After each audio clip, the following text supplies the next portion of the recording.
Okay. Yan po ang gintong amin nakuha. Kagabi lang yan. Take note, kagabi lang po Pera pa yung mga nakuha namin una. High grade na kami. Patingin mo daw pati daw pa na lang doon. Yan po ang mga malulupit na mga miniro. Yan. Ayos lang yan. Ayan nga pinakamalupit, isa. Bagong paligo. Kaya minala sa tunnel kagabi dahil di naligo. Yan, mga ginto pa laman yan.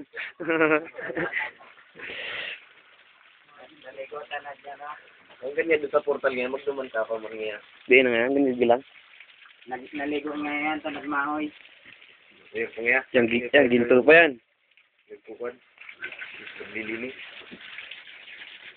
Yan palang kinatatayuan nyo, ginto pa yan. Ay, ano pa yan, panalang pa, no? Pipit-pitin pa yan para maging ginto. Gigiling pa yan.